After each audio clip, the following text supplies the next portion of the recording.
नमस्ते everyone. BPSC 133 में एक नया यूनिट स्टार्ट करेंगे, राजनीतिक दल और दल व्यवस्था। सबसे पहले तो दोस्तों राजनीतिक दल की परिभाषा समझ लेते हैं। राजनीतिक दल लोकतांत्रिक शासन व्यवस्था के लिए नितांत आवश्यक है, यानी कि अत्यधिक आवश्यक है।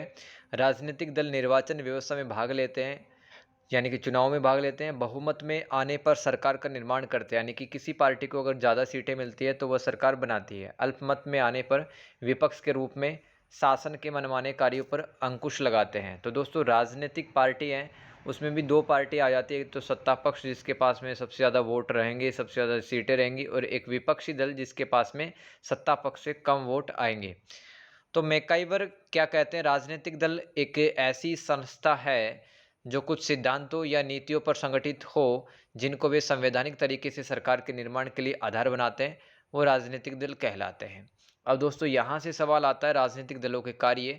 तो पहला कार्य है दलीय संगठन को सुदृढ़ करना। तो कोई भी राजनीतिक पार्टी अपने आप को संगठित करने का प्रयास करती है, क्योंकि संगठन जब मजबूत रहेगा तभी वे चुनाव लड़ पाएंगे अच्छे से तथा सत्ता को प्राप्त कर पाएंगे। ध्यान रखो कि किसी भी राजनीतिक पार्टी का एकमात्र लक्ष्य सत्ता को प्राप्त करना होता है। सबसे पहले तो वे आंतरिक और बाह्य प्रकार से अपने आप को मजबूत बनाते हैं। आंतरिक मतलब सदस्यों के बीच में, कार्यकर्ताओं के बीच में किसी प्रकार का विवाद ना हो, और बाह्य प्रकार से मतलब है अगर वो सत्ता के अंदर आ जाते हैं तो जनता के लिए वो जन कल्याण की नीतियां अच्छे से बनाएंगे। फिर दूसरा कार्य सदस्य संख्या में वृद्धि करना। तो कोई भी राजनीतिक दल अपने आप को बड़ा करना चाहता है, कार्यकर्ताओं की संख्या और नेताओं की संख्या वो ज़्यादा से ज़्यादा चाहता है, ताकि उसको राजनीतिक उद्देश्यों की प्राप्ति हो सके। तीसरा कार्य है सदस्यों में एकता स्थापित करना। तो राजनीतिक दलों के जो बड़े नेता होते हैं वो सदस्यों के बीच में शांति, समन्वय, समन्वय मतलब कोऑर्डिनेशन या तालमेल, एकता स्थापित करने का प्रयास करते हैं, ताकि विवादों का निपटारा किया जा सके एवं इससे संगठन मजबूत होता है। नीति निर्धारण करना। प्रत्येक राजनीतिक दल चुनाव से पहले अपने चुनावी घोषणा पत्र में जनता से वादा करते हैं कि अगर वे चुनाव जीतते हैं तो बताई गई नीतियों को वो लागू करेंगे। तो जैसे कि घोषणा पत्र में उन्होंने अपने एजेंडा तय कर लिए होते हैं पहले से ही, कि अगर हम चुनाव जीतेंगे तो आपके क्षेत्र में ये सब काम करवाएंगे। तो नीति निर्धारण करना ये भी राजनीतिक दल का एक उद्देश्य होता है। फिर उम्मीदवारों को चुनाव करना। तो देखो राजनीतिक दल देश के विभिन्न हिस्सों में अपने विधानसभा तथा लोकसभा के उम्मीदवारों का चयन करते हैं तथा उन्हीं को चुनावी मैदानों में उतारते हैं। फिर है नेक्स्ट पॉइंट, लोकमत या जनमत का निर्माण करना। तो दोस्तों जैसे कि अपन मोबाइल देखते हैं, मोबाइल के अंदर यूट्यूब देखते हैं, और उसमें हम खास पार्टी के लिए अपन एक विचारधारा बना लेते हैं। जैसे कि बीजेपी पार्टी है, वो खास एक वर्ग का प्रतिनिधित्व करेगी, या फिर कांग्रेस पार्टी, इसके हित अलग होंगे, ठीक है। आम आदमी पार्टी के उद्देश्य या फिर बसपा और सपा पार्टी की विचारधारा अलग हो सकती है। तो अपन मतलब इन पार्टियों के द्वारा दी गई सूचनाओं के आधार पर हम इन पार्टियों के लिए एक अपनी अवधारणा बना लेते हैं, तो जनता की इच्छा बन जाती है, ठीक है। उसी हिसाब से फिर ये शासन सत्ता में आते हैं। राजनीतिक दल print media, social media, electronic media के माध्यम से जनता तक सूचना पहुंचाते हैं। उन्हीं सूचनाओं के आधार पर जनमत तैयार होता है। जनता को राजनीतिक गतिविधियों से परिचित करवाना। तो सरकार के द्वारा किए जा रहे सभी राजनीतिक क्षेत्र के कार्यों को जनता के सामने बताना भी राजनीतिक दलों का काम होता है। इन कार्यों में सरकार की योजनाएं, नीतियां, कानून, कार्यक्रम शामिल होते हैं। नेक्स्ट है निर्वाचनों का संचालन करना। तो राजनीतिक दलों द्वारा अपने चुनाव क्षेत्रों में रैली निकालना, जनता को संबोधित किया जाता है। इसके लिए ये दल अपने योग्य उम्मीदवारों का नाम घोषित करते हैं। फिर अंतिम तो नहीं है, सरकार का निर्माण करना। तो बहुमत प्राप्त राजनीतिक दल ही सरकार बनाते हैं, यानी कि सबसे ज़्यादा सीटें मिलेंगी वही सरकार बनाएगी पार्टी, और देश पर फिर शासन करते हैं। दलों के वरिष्ठ नेताओं द्वारा कैबिनेट व मंत्री परिषद में चुने हुए नेताओं को मंत्रालय दे दिए जाते हैं। अगला कार्य राजनीतिक दल का सरकार का उचित पथ प्रदर्शन व नियंत्रण रखना। तो जैसे कि कोई विपक्षी पार्टी वो सरकार को एक सही रास्ता बताने का काम करती है तथा सरकार पर नियंत्रण भी रखती है, ताकि जनता पर वो अत्याचार ना करे। तो जितना मजबूत विपक्षी पक्ष रहता है उस देश में उतना ही मजबूत लोकतंत्र बनता है। जनता और सरकार के बीच में सेतु का कार्य करना। तो सेतु क्या, दो स्थानों को जोड़ता है। तो जनता और सरकार को जोड़ने के लिए दोस्तों एक राजनीतिक दल काम करता है। राजनीतिक दल लोगों की मांगों को सरकार के सामने रखता है तथा सरकार की कानूनों, नियमों, योजनाओं, सूचनाओं को जनता तक पहुंचाता है एक राजनीतिक दल। फिर सामाजिक, सांस्कृतिक एवं जन कल्याण के कार्य करना। तो इसमें पढ़ लेते हैं, राजनीतिक दल सामाजिक, सांस्कृतिक तथा जनता की भलाई के कार्य करते हैं, ताकि जनता के बीच उस दल की लोकप्रियता बढ़े एवं आने वाले चुनाव में भी सत्ता को प्राप्त कर सकें। सभी वर्गों के हितों का प्रतिनिधित्व करना। तो भारतीय समाज में अलग अलग धर्मों भाषाई जातियों के लोग रहते हैं, जिनकी अलग अलग सोच होती है। इसी सोच का प्रतिनिधित्व अलग अलग राजनीतिक दल करते हैं। तो निष्कर्ष में आप लिख देना है कि राजनीतिक दल शासन व्यवस्था के महत्वपूर्ण हिस्सा होता है, जो कानून नीतियों का निर्माण कर जनता की मांगों को पूरा कर जन कल्याण करते हैं। जिस देश में अधिक संख्या में राजनीतिक दल पाए जाते हैं, वहाँ स्वस्थ लोकतंत्र अथवा प्रजातंत्र पाया जाता है।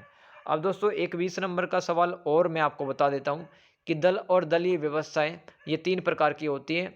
एक तो one party system, two party system और मल्टी पार्टी सिस्टम, यानी कि एक दलीय व्यवस्था, द्विदलीय व्यवस्था और बहुदलीय व्यवस्था। तो एक दलीय व्यवस्था पढ़ लेते हैं। जिन देशों में संविधान आज्ञा देता है कि वहाँ सिर्फ एक ही पार्टी होगी, वहाँ एक दलीय व्यवस्था पाई जाती है।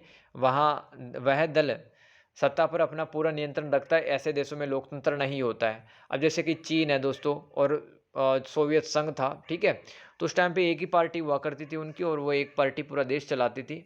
इस प्रकार वहाँ निरंकुशता पाई जाती है। मतलब मनमाने तरीके के कानून वगैरह भी बना देती है सरकार, और वो सरकार बल का प्रयोग भी करती है उन कानूनों को लागू करने के लिए, और जनता पर जबरदस्ती नीतियाँ थोपती है। तो वहाँ के मतदाताओं के पास वोट डालने में प्रत्याशी चुनने के सीमित विकल्प उपस्थित होते हैं। विश्व में एक दलीय व्यवस्था को 3 वर्गों में बांटा जा सकता है।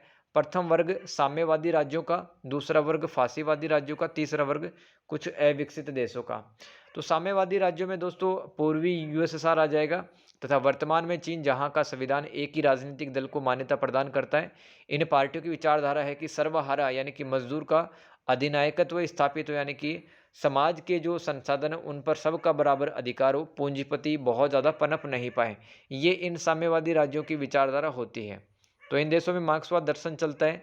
इन देशों में राज्य व पार्टी एक ही संस्थाएं हो जाती है। यहाँ की पार्टियाँ लोगों पर बल का प्रयोग करती है ताकि लोग पार्टी की विचारधारा पर चलें। फांसीवादी राज्य जैसे इटली में मुसोलिनी के समय पर वहाँ पर एक ही पार्टी का अस्तित्व था। यहाँ गैर लोकतांत्रिक व्यवस्था पाई जाती है, लेकिन यहाँ एक ही व्यक्ति एक तानाशाह के रूप में सामने आता है, जैसे कि इटली में मुसोलिनी और जर्मनी में हिटलर। यहाँ पार्टी वैचारिक आधार प्रदान नहीं करती है। तो देखो, साम्यवादी राज्य और फांसीवादी राज्य में अंतर क्या है। दोस्तों साम्यवादी राज्य में कोई बहुत बड़ा तानाशाह उत्पन्न नहीं होता है, और पार्टी की अपनी एक वैचारिक सोच होती है। जबकि फांसीवादी राज्य में पार्टी की कोई वैचारिक सोच नहीं होती है। इसमें एक तानाशाह व्यक्ति उपस्थित होता है, जैसे कि हिटलर और मुसोलिनी। तो यहाँ पार्टी जनता को सरकार से जोड़ने का काम भी नहीं करती है। अब देखो तीसरा टाइप पढ़ लेते हैं अपन, एक दलीय व्यवस्था में। अफ्रीका के कुछ देशों में एक दल का शासन रहा है, यहाँ न तो तानाशाह मजबूत होता है, न ही राजनीतिक दल, और राजनीतिक दल वैचारिक आधारशीलता भी प्रदान नहीं कर पाता है। तो लैटिन अमेरिका के देशों में भी एक ऐसा ही एक ही दल का शासन रहा है। यहाँ पर ना तो कोई बड़ा तानाशाह पनप पाया, ना ही कोई पार्टी फेमस हो पाई। पार्टी वैचारिक आधारशीलता भी प्रदान नहीं कर पाई, यानी कि पार्टी खुद की सोच कोई होती नहीं थी। इन देशों में मानवाधिकारों का उल्लंघन होता है। जनता को अधिकार, आज़ादी, स्वतंत्रता नहीं होती है। न्यायपालिका कार्यपालिका सरकार की सेविका होती है, यानी कि सरकार की सेवा में तत्पर रहती है एनी टाइम, न्यायपालिका और कार्यपालिका, ठीक है। तो कह सकते हैं कि एक दलीय व्यवस्था में जो न्यायपालिका और कार्यपालिका होती हैं वो मात्र कठपुतलियाँ होती हैं सरकारों की। नौकरशाही उत्तरदायी नहीं होती है। पुलिस अहंकारी भ्रष्ट होती है। यहाँ के नेता वास्तविक जनप्रतिनिधि नहीं होते हैं।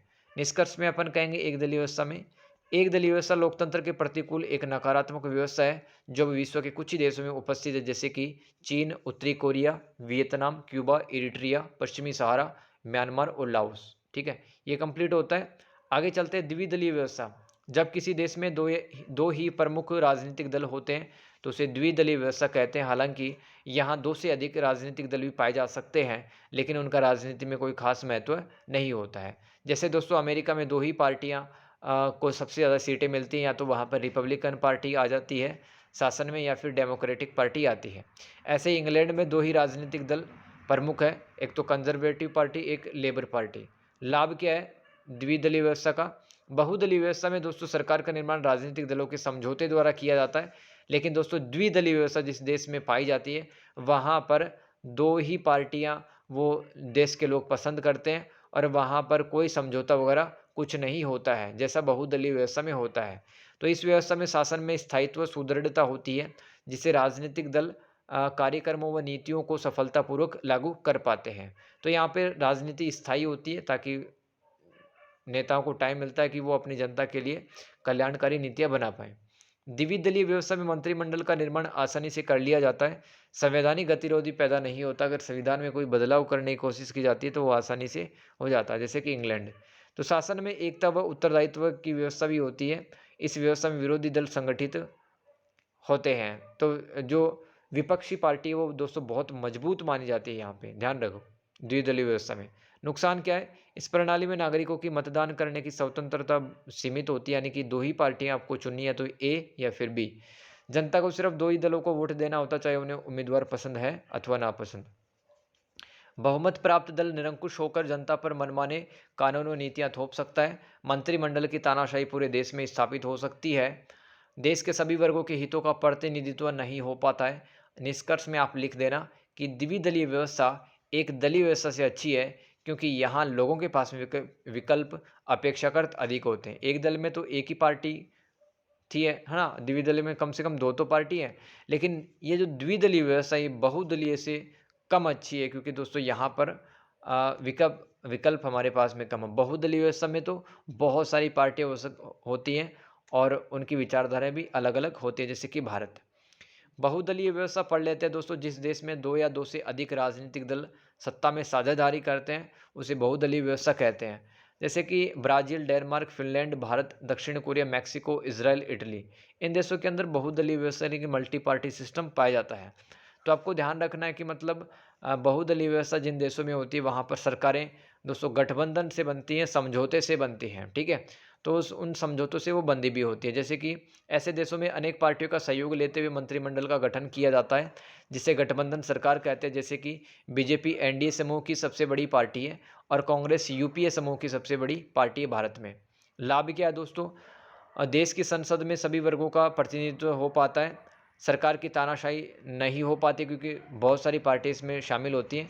देश के मतदाताओं के पास में अनेक विकल्प होते हैं। देश दो विरोधी गुटों में नहीं बढ़ता, जैसे कि द्विदलीय व्यवस्था में दो विरोधी गुट में पूरा देश बट गया था। क्षेत्रीय दल राजनीति में प्रमुख भूमिका निभा सकते हैं, जैसे कि दोस्तों शिवसेना एक क्षेत्रीय दल है, तो भारत की राजनीति में महत्वपूर्ण भूमिका निभाते हैं। देश में वित्तीय संसाधनों का प्रबंधन अच्छे से होता है तथा प्रशासनिक तंत्र भी कुशलता से काम करता है। बहुसंख्यकों के साथ में, जो संख्या में अधिक होते हैं, वो अल्पसंख्यकों के साथ में राजनीतिक, आर्थिक व सामाजिक अधिकार उनको प्राप्त होते हैं। तो दोस्तों ऐसा नहीं कि बहुदलीय व्यवस्था में किसी का शोषण होता है। सब चाहे संख्या में कम लोग है ना, किसी भी धर्म, किसी भी जाति के लोग, तो सबका भला होता है, सबके हित पूरे होते हैं। तो जनता के पास में स्वतंत्रता को अधिकार को आज़ादी तुलनात्मक रूप से अधिक होती है। नुकसान क्या है दोस्तों? यहाँ कमजोर व अस्थायी सरकार पाई जाती है। पार्टियां दीर्घकाल हेतु शासन नहीं चला पाती, जिससे जनता के कल्याण हेतु नीतियां बनाने में कठिनाई होती है। दलीय अनुशासन का यहाँ पर अभाव पाया जाता है। मजबूत विरोधी दल का अभाव पाया जाता है, क्योंकि दोस्तों एक समझौता या संगठन होता है। राष्ट्र अनेक विचारधाराओं के समूह में विभाजित हो जाता है, ये भी ध्यान रखना आपको। तो चुनाव में पार्टियां अत्यधिक धन खर्च करती हैं। सरकार को देश के महत्वपूर्ण निर्णय लेने में कठिनाई होती है यहाँ पर, क्योंकि पार्टियां गठबंधन में बातचीत व समझौते से जुड़ी रहती हैं। किसी भी मुद्दे पर आम सहमति नहीं बन पाती है, क्योंकि सभी पार्टियों के हित व विचारधारा अलग अलग होती है। अक्सर पार्टियां एक दूसरे पर आरोप प्रत्यारोप लगाती रहती हैं, जिससे जवाबदेहिता व शासन में पारदर्शिता में कमी आती है। ठीक है, ये बहुदलीय व्यवस्था के नुकसान हो गए। फिर एक अंतिम सवाल देख लेते हैं, दलीय संगठन के विकास की कुछ प्रवृत्तियां, किस प्रकार से दलीय संगठन की जो सोच है वो आगे बढ़ती है और वर्तमान तक आती है। अपने प्रारंभिक विकास में दलों को कॉकस दल कहा जाता था। मतलब कॉकस दल क्या होता है कि एक ही विचारधारा के जो नेता, एक ही पार्टी के जो नेता होते थे, उनके समूह को अपन कॉकस दल कहते थे। 19वीं शताब्दी में मताधिकार सीमित था। मतलब कुछ महिलाओं को वोट डालने का अधिकार नहीं था। जिनके पास में पैसे होते थे, अमीर लोग होते थे, वही वोट डालते थे। तो सिर्फ अभिजन कुलीन रईस धनी व्यक्ति लोक नीति बना सकते थे। अभिजन मतलब जिसकी सामाजिक और आर्थिक स्थिति मजबूत होती थी। 20वीं शताब्दी में दो प्रकार के दल होते थे, जैसे कि रूढ़िवादी दल, ये पूंजीपतियों अथवा व्यवसायियों को सपोर्ट करते थे। श्रमिक दल, ये औद्योगिक श्रमिकों का प्रतिनिधित्व करते थे। जबकि जब सभी वयस्कों को वोट डालने का अधिकार प्राप्त हो गया, तो अनेक राजनीतिक दलों का विकास हुआ, जो समाज की अनेक विचारधारा का प्रतिनिधित्व करते हैं। 1945 के बाद में दोस्तों विद्वान कर्चहाइमर ने राजनीति में कैच ऑल शब्द बनाया, फिर गढ़ा। ठीक है, तो कैच ऑल दल क्या होते हैं? कि मतलब ऐसे दल जो कि समाज की सभी लोगों को कहते हैं कि हम आपके हित पूरे कर देंगे, चाहे आप किसी भी जाति, मजहब, किसी भी धर्म के व्यक्ति हों। तो कैचोल का मतलब होता है ऐसे दल जो कि समाज की सभी विचारधाराओं का प्रतिनिधित्व करते हैं। तो यूरोप के अंदर केचोल दल बनने लगे ताकि ज़्यादा से ज़्यादा वोट हासिल कर सके केचोल दल। तो इन दलों ने सभी धर्मों जातीय विविधता से युक्त समाज के लोगों की आकांक्षाएं पूरी की। इस समय विपक्षी पार्टी का अस्तित्व नहीं होता था तथा ये महत्वहीन पार्टियां होती थी। वर्तमान में संचार साधनों के विकास के कारण राजनीतिक दल अपने मतदाताओं को लुभाने हेतु सोशल मीडिया का प्रयोग भी करते हैं। अब राजनीति में कोर्टल दल उभर के सामने आ गए हैं। कोर्टल दल का मतलब होता है एक ही सोच के, जो एक ही विचारधारा के जो दल होते हैं, ठीक है, आपस में सहयोग करते हैं, एक दूसरे की हेल्प करते हैं, वो कोर्टल दल कहलाते हैं। जैसे कि दोस्तों आप समझ सकते हैं कि भारत में जो इंडिया अलायंस वो एक प्रकार का कोर्टेल दल ही है, ठीक है। तो राजनीति में एक दूसरे का सहयोग करते हैं। राजनीतिक दल अपनी छवि या इमेज को मजबूत बनाने हेतु पेशेवर व्यक्तियों की मदद लेते हैं। जैसे कि दोस्तों सोशल मीडिया विशेषज्ञ, तो जो इंस्टाग्राम, यूट्यूब पर पोस्ट अपलोड करते रहते हैं और पार्टियों की जो साख है, इमेज है, वो बढ़ाते रहते हैं, लोकप्रिय बनाते रहते हैं। और पार्टियों की लोकप्रियता बढ़ाने हेतु एक कुशल प्रवक्ता भी हर पार्टी रखती है। जैसे कि दोस्तों बीजेपी पार्टी में संबित पात्रा और सुधांशु त्रिवेदी जी ये कुशल प्रवक्ता है। इनको स्पिन डॉक्टर्स भी कहते हैं राजनीति विज्ञान की भाषा में। तो दोस्तों इस तरह से आपका जो चैप्टर नंबर 7 है वो द एंड होता है, ठीक है। आप इसको पढ़ें और इसको रिवाइज करें, नोट्स लिखिए। Thank you so much. Have a good day.